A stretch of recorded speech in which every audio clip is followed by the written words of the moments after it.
السلام علیکم۔ پاپائے روم یعنی پوپ فرانسس نے کہا ہے کہ آیا صوفیہ کے بارے میں سوچ کر دکھ ہوتا ہے۔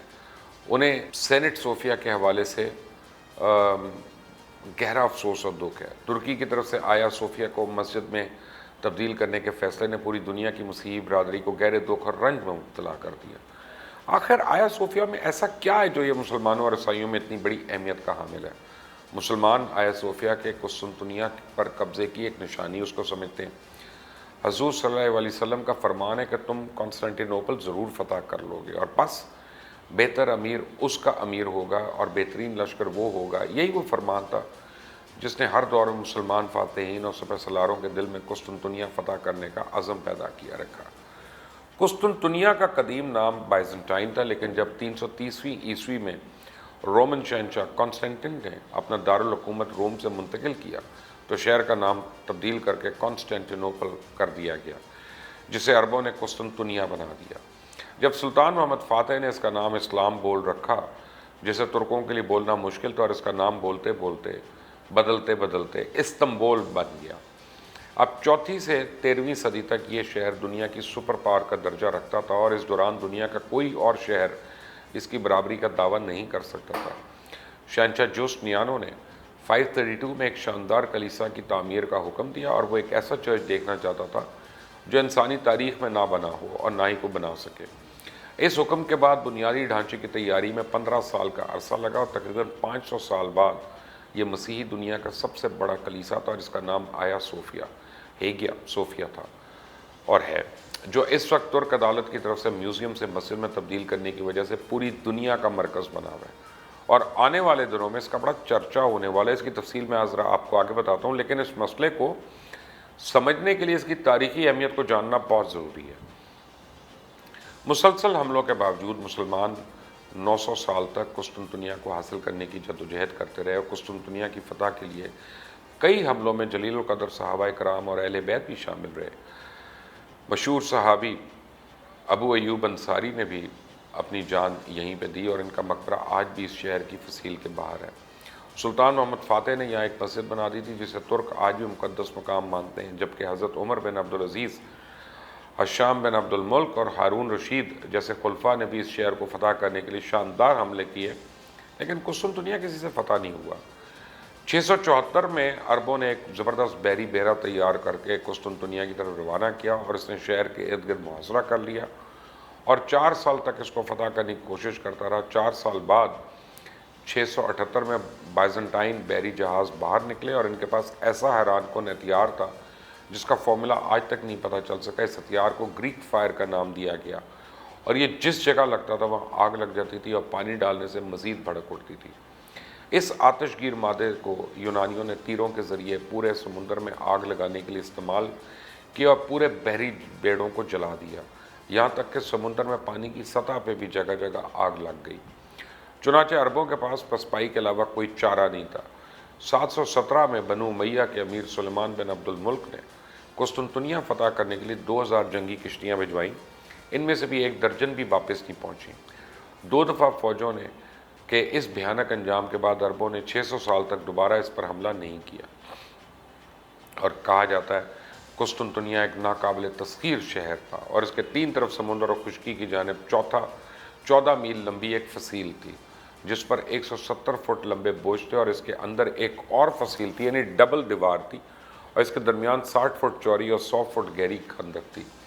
اندرونی فصیل نے کم و بیش 1 لاکھ کی آبادی کو پناہ دے رکھی تھی۔ یوں شہر عیسائی دنیا کا روحانی مرکز تھا، اسے فتح کرنا تقریباً ناممکن تھا۔ مسلمان فاتحین کے 20 لشکر اس پر پورے جنگی ساز و سامان کے ساتھ یلغار کرتے، ہر دفعہ ناکامی ہوتی، اور پھر حضور پاک محمد مصطفیٰ صلی اللہ علیہ وسلم کی اس بشارت کا مستحق دولت عثمانیہ کا 7واں فرمانروا سلطان محمد فاتح بنا۔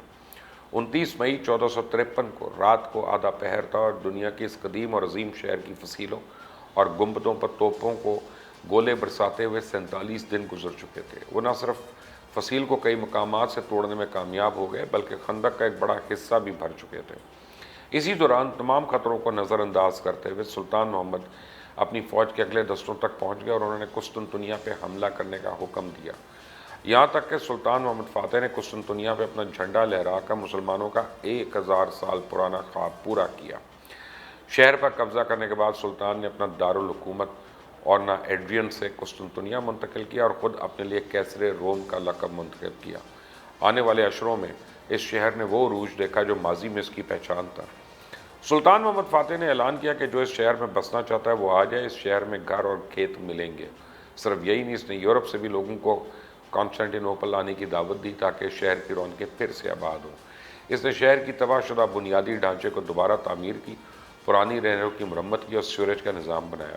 اس نے بڑے پیمانے پہ نئی تعمیرات کا سلسلہ بھی شروع کیا۔ سلطان فاتح نے ایگیا صوفیہ کو چرچ سے مسجد بنا دیا، صلیب کی جگہ ہلال لگا دیا گیا، مینار تعمیر کیے گئے، لیکن شہر کے دوسرے بڑے گرجا گھروں اور کلیساؤں کو یونانی رومن آرتھوڈاکس فرقے کے پاس ہی رہنے دی، اور یہ فرقہ ایک ادارے کی صورت میں آج بھی چل رہا ہے۔ یورپ آج بھی اس شکست کو نہیں بھول سکا، اور یونان میں آج بھی جمعرات کو منحوس دن سمجھا جاتا ہے۔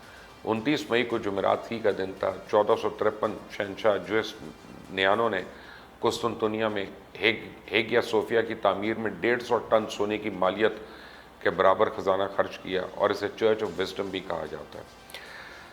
6 اور 7ویں صدی میں شہنشاہ کی تاج پوشی اسی کلیسا میں ہوا کرتی تھی۔ 1453 سے لے کے 1934 تک اسے مسجد کا مقام حاصل تھا، اور جدید ترکی کے بانی کمال اتا ترک نے اسے 1934 میں ایک میوزیم میں تبدیل کر دیا۔ مسجد بنانے کے لیے عثمانی دور میں اس کے نقش و نگار اور کافی چیزوں کو چھپا دیا گیا، پھر انہیں بحال کر دیا گیا۔ اس بات کا بھی خاص خیال رکھا گیا کہ عثمانی دور میں اس عمارت کے اندر جو تزئین اور آرائش کی تعمیر کی چیزیں تھیں ان کو بھی برقرار رکھا جائے۔ مسجد بننے سے پہلے 900 سال تک یہ آرتھوڈاکس مسیحیوں کا گرجا تھا، اور میوزیم میں تبدیل ہونے کے بعد یہ تمام مذاہب کے لوگوں کے لیے کھلا ہوا تھا۔ عیسائیوں کا ایک پرانا مذہبی مقام ہونے کی وجہ سے اور یونائٹڈ نیشنز کا ورلڈ ہیریٹیج کلچر ہونے کی وجہ سے یہاں پہ گزشتہ سال 40 لاکھ سے زیادہ لوگوں نے اس کا دورہ کیا، اور آیا صوفیہ میں جہاں ایک طرف جگہ جگہ پیغمبر اسلام کا نام محمد اور اللہ لکھا نظر آتا ہے، وہیں پہ حضرت مریم کی وہ تصویر موجود ہے جس میں حضرت عیسیٰ علیہ السلام ان کی گود میں ہے۔ اس کے علاوہ بڑے گنبد میں 40 کھڑکیاں بھی ہیں جو بظاہر تو روشنی کے لیے ہیں، لیکن ان کی تعمیر گنبد کو دراڑوں سے بچانے کے لیے بنایا گیا تھا۔ آیا صوفیہ میں وہ تصویر بھی اپنی اہمیت کی حامل ہے جسے چھوٹے چھوٹے پتھروں سے بنایا گیا، اور اس تصویر کے درمیان میں حضرت عیسیٰ علیہ السلام، ان کے بائیں حضرت مریم علیہ السلام، جبکہ دائیں جانب یوحنا ہیں۔ صوفیہ میں عبادت کرنے کی اجازت نہیں تھی۔ 2006 میں اس وقت کے پاپائے روم بینڈٹ شانس 10th پوپ نے بھی آیا صوفیہ کے دورے حکم کی پابندی کرتے ہوئے عبادت نہیں کی تھی۔ ایناٹولیا کہ مسلمان نوجوان اسے دوبارہ مسجد میں بدلنے کے لیے بے چین تھے، اور اس سلسلے میں انہوں نے 1.5 کروڑ سے زائد دستخط بھی اکٹھے کر رکھے تھے۔ کنزرویٹو مسیحی بھی آیا صوفیہ کو ایک طویل عرصے سے مسیحی عبادات کے لیے دوبارہ سے کھولنے کا مطالبہ کر رہے تھے، اور ان کا کہنا ہے کہ آیا صوفیہ کو مسیحی عقیدے کی گواہی کے طور پہ تعمیر کیا گیا تھا، جبکہ 1985 سے اس میوزیم کو عالمی ثقافتی ورثے کا درجہ دیا جا چکا ہے۔ آیا صوفیہ کو عدالت نے میوزیم کے بجائے دوبارہ مسجد بنانے کا حکم دے دیا، اور طیب اردوغان نے بھی اس میں نماز ادا کرنے کا کہہ دیا، اور 24 جولائی کو اس میں نماز ادا ہوگی۔ امریکہ نے ترکی کے اس فیصلے پہ مایوسی کا اظہار کیا ہے کہ آیا صوفیہ کی حیثیت میں تبدیلی افسوسناک ہے۔ ترک صدر اس معاملے میں مائک پومپیو کو بھی خاطر میں نہیں لائے۔ پومپیو نے کہا تھا کہ آیا صوفیہ کی موجودہ حیت میں تبدیلی سے اس عمارت اور ترکی کا وقار مجروح ہوگا۔ کچھ لوگوں کا خیال ہے اسے مسلمانوں اور مسیحیوں کی مشترکہ عبادت گاہ قرار دے دیا جانا چاہیے، کیونکہ یہ مقام دنیا کی قدیم ترین مسیحی عبادت گاہوں میں سے ایک ہے۔ مسیحی گرجا گھروں کی عالمی کونسل نے ترک صدر کے نام لکھے جانے والے خط میں مایوسی کا اظہار کیا، اور یہ تنظیم دنیا کے 350 اہم گرجا گھروں کی نمائندگی کرتی ہے۔ فرانس نے اس فیصلے سے شدید اختلاف کیا۔ رشیا جس طرح ترکی نے حالیہ دنوں میں تعلقات کو بہتر کیا، اس اقدام پہ انہوں نے افسوس کا اظہار کیا۔ گریس جو خود کو بائزنٹائن تہذیب کا وارث مانتا ہے، اس نے اسے اشتعال انگیزی قرار دیا، اور یونیسکو جس نے اس ڈھانچے کو عالمی ثقافتی ورثہ قرار دیا تھا، اس قدم پہ گہرے دکھ کا اظہار کیا۔ کئی لوگوں کا خیال ہے کہ طیب اردوغان ترکی کے سیکولر امیج کو ختم کرنا چاہتے ہیں، اور یہ فیصلہ دراصل اسی خلافت کی جانب قدم ہے جس کو اتا ترک نے ختم کر دیا تھا۔ آپ کیا کہتے ہیں؟ اپنی رائے کا ضرور اظہار کیجیے گا۔ Thank you for watching. اللہ حافظ۔